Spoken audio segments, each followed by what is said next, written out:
Tu vois, et hier soir, il s'est passé ce qui se passait et tout. Et puis tout d'un coup. Plus dans les scies. Non, mais alors en fait, elle me fait un prolapse, mec. Ah, un dégueulasse. prolapse de dingue. Poisson. T'as déjà vu un vrai prolapse? Ouais. C'est immonde. T'as plus de bière?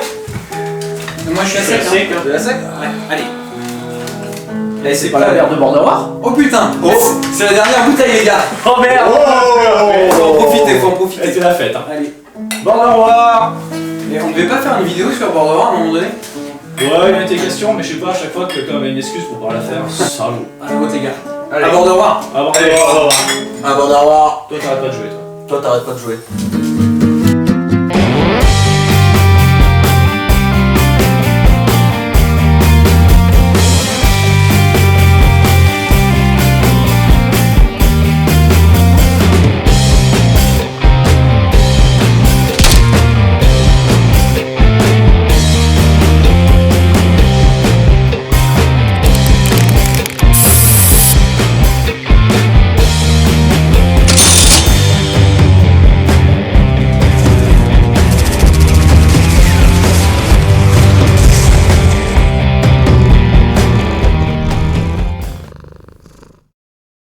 Salut les gens! Bienvenue chez Klink.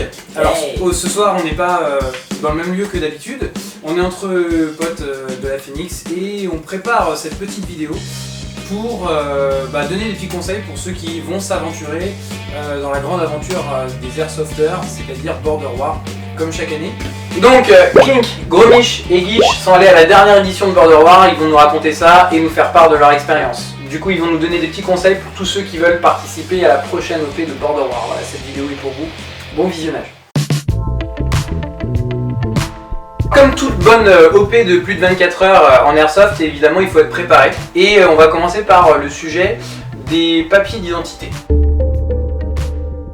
Ouais, alors ce qu'il faut savoir, c'est qu'il faut toujours avoir ses papiers sur soi. Parce que moi, il m'est arrivé de me blesser durant la partie. Et là-bas, bon, il y a toute l'équipe de la Croix-Rouge, la Croix-Rouge tchèque. Le problème, c'est qu'ils ont besoin de ta carte de sécu pour pouvoir te soigner. Donc on était d'un côté du camp. Il a fallu qu'ils m'amènent de l'autre côté du camp pour récupérer les clés de la voiture du Battle Wagon, dans laquelle il y avait les papiers de ce monsieur, dans laquelle il y avait mes papiers, et du coup ils ont dû m'attendre pendant 1 heure pendant que j'aille chercher mes papiers pour qu'ils puissent me filer 2 cachets. Comment avec sa carte d'identité, il faut aussi avoir sa carte de sécu ou son numéro de sécurité sociale. Voilà. Quelle réplique emmener pour quel encombrement?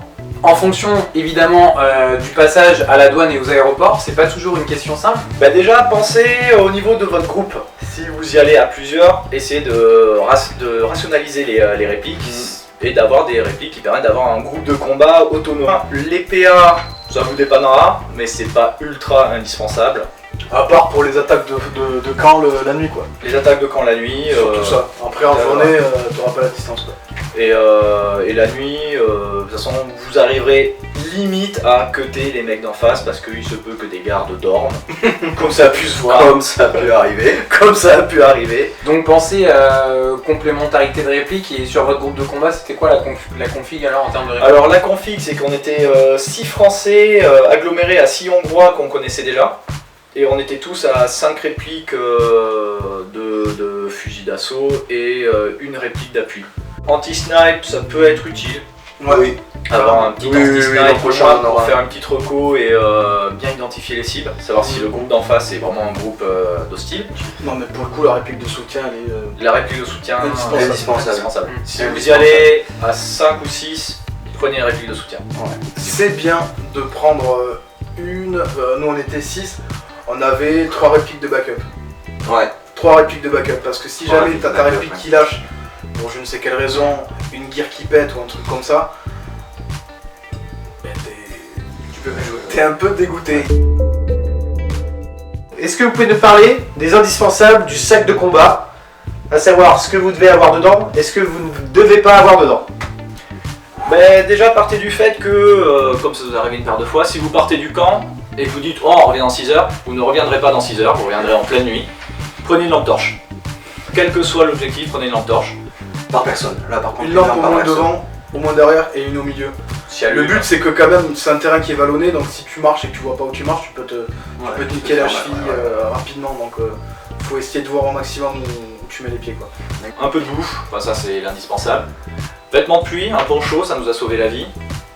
Vêtements chauds pour vous sécher un petit peu. Honnêtement, le sac qui est devant la table suffit amplement. Voilà. C'est un sac Tasmanian Tiger, on vous en reparlera bientôt, je pense.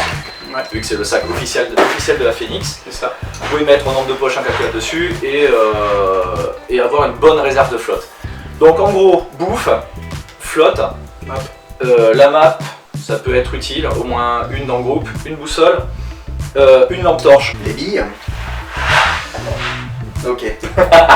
Donc effectivement, on n'est pas censé porter 3 kg de billes sur soi, d'ailleurs c'est pas vraiment utile. On a différentes configurations où on va porter tous nos chargeurs remplis à bord, c'est-à-dire les 6 chargeurs sur soi, et dans ce cas-là, ça risque d'être un peu compliqué pour courir, notamment quand on joue avec une réplique à gaz. Ou alors, moi ce que j'avais fait, c'est 4 chargeurs, et de quoi charger les différents chargeurs durant la journée, plus les chargeurs, les billes nécessaires pour la réplique de soutien. Donc en gros, moi j'avais, je sais pas, 700 grammes de billes avec moi pour Morgan et moi. Alors, vous avez utilisé des billes que vous aviez achetées sur place. Apparemment, vous m'avez dit que c'était pas très concluant comme expérience. Ouais, sur place, il y a 2 types de billes. Une qu'on connaissait, les GG, et les autres qu'on connaissait pas du tout. Et les GG qu'on utilise régulièrement. Et les GG qu'on utilise donc très régulièrement. Ouais. Le bilan de la petite histoire, c'est Rien tenter, prendre faites ce que vous pas, connaissez, tentez qui pas de marche. bêtises, Tentez utilisez rien. ce avec quoi vous êtes. Faut pas être plus con que d'habitude en fait. Vous êtes habitué à utiliser ces billes-là, prenez-les et elles sont fiables. Essayez de pas tenter un truc bizarre et qui va vous planter sur le terrain. En partir avec le minimum, faut être le plus léger Ouais, possible. le plus léger possible. Parce que si tu te mets à avoir du poids inutile sur toi, tu vas. Tu cuis, quoi. Tu cuis. Ouais. Ok, et qu'est-ce que vous avez eu dans votre sac qui vous a été inutile? On voit effectivement là-dessus qu'il y a de quoi mettre tout le nécessaire pour se soigner. C'est pas utile d'en avoir une par personne. Donc un IFAC d'équipe. Voilà, un IFAC d'équipe. Et pareil, un seul qui porte la trousse de mécanicien. On n'a pas besoin d'avoir 10 clés Allen de la même catégorie. Il faut qu'il y en ait un qui ait tout le nécessaire et pas plus. Notamment des petits joints au pub, ça nous est arrivé sur le coup. Des petits joints au pub et des éléments comme ça, du scotch, des sprays lubrifiants, une petite bonbonne de spray lubrifiant, ça nous a aidé pas mal sur le terrain. Faut pas partir avec 10 litres d'eau non plus, faut savoir ce qu'on est capable de porter. La bouffe, pareil, pour une journée, pas plus, donc 2 repas au maximum. Et beaucoup de quoi grignoter, de se refiler d'énergie en fait. les encarts. Voilà, exactement. Les rations, les RICR de l'armée française sont juste exceptionnelles là-dessus. Les barres commando, les petits crackers, les nougats, il n'y a rien de mieux. Petite pause de 2 minutes en progression, hop, une petite barre commando et ça repart. Une règle de base, tester sa nourriture avant de partir aussi. Tester la nourriture si tu cours pendant 48 heures, c'est là que ton estomac joue beaucoup. Borderer, c'est une OP 1000 sim. Une OP, ça dure plusieurs jours, contrairement à une simple dominicale, une rencontre d'une journée. Et évidemment, ça implique le couchage. Alors, est-ce que vous pouvez nous parler un petit peu de ça? Ça a été quoi votre expérience? Quels différents types de couchage vous avez pu utiliser ou voir sur le terrain? Lesquels étaient les plus pertinents pour vous? Moi, on le conseille, investissez dans une bonne tente. Le bon truc, c'est peut-être d'avoir une petite tente en plus pour y stocker le matériel. Ouais, le matos, c'est cool. Ouais. C'est très très bien, vous pouvez avoir la place après dans votre tente juste pour dormir. Le couchage, de ce que j'ai pu tester, le sol est très bien. Un tout petit matelas autogonflant suffit amplement à votre confort.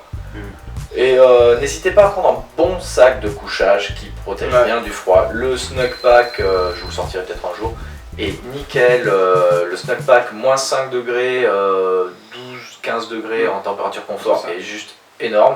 Il prend pas énormément de place, il est léger et il tient super bien chaud. En fait, ce qu'il faut savoir, c'est qu'il risque de faire très chaud comme il risque de faire très froid. Du coup, il faut être préparé à tout. Qu'est-ce que vous avez porté pendant l'OP en termes de manteau imperméable ou... Mais en fait, t'as rarement froid. Si tu fais comme nous à peu près et que tu passes ta journée à marcher, à faire des bornes et des bornes, tu vas pas avoir froid. Tu vas pas avoir réellement froid. S'il pleut, ce qui est important pour moi, c'est d'avoir une bonne softshell, c'est le top. Tu seras pas mouillé au niveau du haut. ça sèche vite parce qu'il y a des aérations de partout. Et ça, c'est très important, le fait que ça sèche vite. Le poncho, je m'en suis jamais servi. Ouais. Parce que. Si t'as remplacé un peu le poncho par la capuche de ta softshell, toi en fait, du coup ça suffisait amplement. Ouais, voilà. Voilà. Ok, ça. La softshell, un treillis, des chaussures hautes parce que c'est vallonné, il faut que ça tienne la cheville. Mais des chaussures hautes dans lesquelles tu te sens bien, genre des Merrell, des bonnes chaussures de randonnée, Ouais, vraiment des chaussures de randonnée. mieux que des Rangers. Hein. La Merrell Phoenix. J'avais Le Merrell Phoenix. On fera une vidéo sur cette chaussure-là, enfin sur cette paire qui est. Du coup, on n'a pas opté pour des Rangers puisque on a déchanté un petit peu par rapport à ça. Et celle-ci, on est 3 à l'avoir. Ouais, c'est ça. plus, là. Et du C'est coup, des charentaises. on en fera une Bientôt petite. Ouais, bientôt 4. Je pense qu'on fera une petite review là-dessus plus tard. Alors, à Border War, le terrain est gigantesque et évidemment, on a besoin de pouvoir s'orienter un petit peu. Ça demande un peu d'entraînement. Est-ce que ça a été une galère pour vous Oui. de ce point de vue-là, l'orientation, tout ça. Ouais, alors nous, on pensait réellement savoir lire une carte, je pense. Et on s'était entraîné. On s'était entraîné, mais pas assez. Pas assez. On s'est perdu, on a marché, on a dû marcher 1h30 de plus. Surtout de nuit. En se surtout perdant, de nuit, on le marche, premier il y a la nuit, la journée, donc faut apprendre à lire une carte, c'est clair et net. Si vous utilisez la carte qui est fournie par le staff, elle est nulle. Elle est nulle, donc il faut exactement comprendre comment elle fonctionne avant de partir. Nous, on a compris comment elle fonctionnait après 1 heure de recherche. Une petite préparation cartésienne, ça aurait été bien avant de partir si vous, Ouais, si vous aviez le plan. Carrément. Je m'étais un peu préparé au niveau de la carte, bon c'est pourri mais Google Maps, Ouais. et même point de repère ça... Pas assez précis. Non, ça Ouais. saute très vite au niveau des repères. Et acheter une bonne boussole, pas du made in China, Non, premier prix. Et Voilà. protégez aussi j'ai vos fait- smartphones et les écrans des smartphones en l'occurrence pour ce genre de pied, pour Ouais. éviter les impacts de billes, les accrochages dans les branches, etc. si jamais vous les utilisez en GPS. Ouais, il faut savoir que ça tape plus fort qu'en France, donc nécessairement faire encore plus attention. Exact. Est-ce que vous pouvez nous parler un petit peu en termes d'aéroport et de douane, les soucis que vous avez pu rencontrer? Au niveau transport, au final, quoi prendre, quoi faire. Exactement. Déjà, je pense que l'indispensable, c'est de limiter l'emport. Alors, pour les répliques, il y a 2 solutions. Ou vous prenez une réplique que vous arrivez à plier et que vous arrivez à mettre dans votre sac à dos que vous allez porter pendant 3 jours. Ou alors, que vous amenez sur le terrain. Ou alors, vous prenez une grosse caisse, pas d'alcool, une grosse caisse dans laquelle vous allez mettre toutes les répliques de l'équipe. Genre une grande cantine en fer, un truc comme ça. Une grande cantine en fer. Nous, on avait voulu faire super réglo, super pro. Super étui en PVC Ouais, pour les répliques, bien etc. fermé avec les cadenas et tout. Ouais. On avait notre étui chacun et ça nous a coûté une blinde. Mais de façon inutile parce que Klink à côté, lui, il avait sa réplique pliée dans son sac à dos et ça a été tout aussi efficace. Deuxième truc, pour ce qui est des AEG, il est indispensable de ne pas prendre, de ne pas mettre les batteries dans la soute. Donc vous prenez vos batteries avec vous dans le petit sac comme ça, le petit sac. Et vous allez sortez-les avant les rayons X, sinon vous aurez Voilà. pas une fouille intégrale du sac. Vous arrivez, Prenez des ouais. répliques qui se démontent facilement. Oui, Qui se aussi. démontent facilement parce que Des nous, on répliques s'est qui se fait démontent fouiller facilement. à l'aller et au retour, on a démonté toutes les répliques. On arrive à l'aéroport, il faut se présenter excessivement tôt parce qu'ils vont vous poser énormément de questions sur ce que vous amenez. Des jouets. Voilà, ce sont des jouets. Ce sont C'est des des jouets, jouets. les amis. C'est pas des armes. Jouets. On se présente excessivement tôt, on explique ce qu'on a dans le sac, on est très poli, très serviable et s'ils vous demandent d'aller faire un petit tour à la douane pour montrer ce qu'il y a dans les sacs à dos, Avec le sourire. ce qu'il y a dans les Ouais, manettes, prenez toujours tout. avec le sourire. Prenez tout bien, c'est pas grave, ça prendra un peu de temps. Exact. Mais, De toute soyez manière, si positif. tu commences à ronchonner, t'es perdant. Quoi qu'il se passe. Donc Ouais. prends-le avec le sourire. Ça saoule, tu souris, t'es mignon, t'es gentil, t'es poli. Tu rigoles avec tes Exactement. potes, tu balances 2-3 vannes, ça fait marrer tout le monde, même la princesse de l'aéroport. Ouais, amener des patchs avec amener des patchs avec- Donnez-les aux gens de l'aéroport, ça leur fait super plaisir. Arrivant en République tchèque, c'est comme en France, mais en anglais. Il faut qu'il y ait au moins une personne dans le groupe qui parle en anglais. Expliquer que ce sont des jouets et pas des armes, voilà, faut le faire en anglais. Expliquer comment ça fonctionne, faut le faire en anglais. N'hésitez Nous, pas. voilà. N'hésitez pas à dire qu'il y a une OP en République tchèque, que vous êtes là pour Border War. Exactement. Amenez les prospectus, ouais, les les documents de prospectus, Border War. ouais, N'hésitez ouais. pas. vous les donnez, les mecs seront compréhensifs. Donc faut savoir qu'en République tchèque, ça risque de prendre énormément de temps. Surtout si vous êtes nombreux, donc ça va prendre énormément de temps de tout montrer à la douane. Mais il faut le faire. Est-ce que vous avez trouvé que les règles de Border War avaient été probantes pour vous? Est-ce que vous en avez fait votre propre interprétation pour pouvoir avoir une OP satisfaisante sur le plan du jeu? Ou est-ce que vous êtes cantonné aux ordres que vous aviez du QG? Est-ce que vous avez respecté à la lettre ce qu'on vous disait? Comment est-ce que vous avez joué avec ça? Donc en fait, ce qu'on a fait, on a respecté tout ce qui est règles de sécurité, règles de out, toutes les règles, on les a respectées. Mais on n'a pas du tout fait le commandement, on n'a pas du tout suivi le commandement. C'est-à-dire qu'on s'est créé nos propres missions.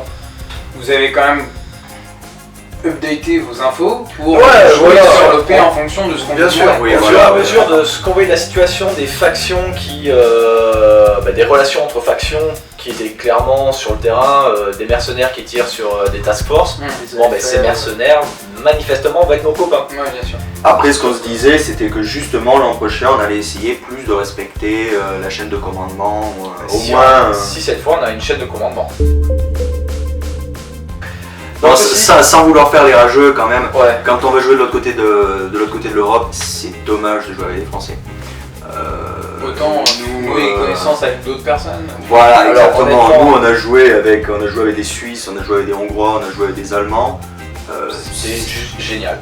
Génial, on y va pour ça, quoi. On y va pour ça. Mm. C'est pour ça aussi que c'est intéressant de parler en anglais. Quelque chose qui est très très très très important aussi là-bas, c'est le fair play. Vous nous avez dit que c'était super important sur l'OP. Former une Oui. vraie escouade et ne pas se séparer, jamais ne se séparer, c'est d'ailleurs la doctrine de la Phoenix, ne jamais se séparer sur un terrain comme ça. Pourquoi? Alors pourquoi est-ce que ça a été important pour vous les squads comme ça, et plutôt que de partir en binôme ou ce genre de choses? Bah, effectivement, je on pense sait que comment ça marche. c'est peut-être dommage de partir à cette OP juste avec un pote ou de partir tout seul. Si vous faites ça, renseignez-vous vachement sur les forums avant, trouvez-vous des mecs avec qui jouer avant parce que vous allez passer juste un week-end de merde. Ouais, être en solo quoi. Être en solo sur un terrain aussi gigantesque, c'est seul au monde. Ça quoi. prend tout Vraiment, son sens d'avoir un groupe de combat sur ce genre de truc. Tu finis par parler à ta réplique. Hein. Les gars, merci pour votre témoignage. Pas de soucis, chef. J'espère que ça a apporté pas mal d'infos à ceux qui se préparent à retourner ou à aller pour la première fois sur Border War. C'est surtout ces personnes-là à qui on veut donner des conseils. Pour nous, on espère y être en 2018. On y sera. J'y serai. Après, vous voulez. Voilà, c'est ça. S'il y a le groupe de combat, j'y suis. Normalement, Bien sûr. cette fois-ci, je serai aussi parmi. A bientôt pour une prochaine vidéo d'équipe. On ne sait pas quand est-ce que ce sera. On va peut-être parler des sacs à dos, on va peut-être parler des chaussures. On vous tient au courant. Peut-être jouer aussi. On va peut-être jouer aussi. Peut-être, ouais. On va voir. Tchuss. Salut. Ouais. Ciao.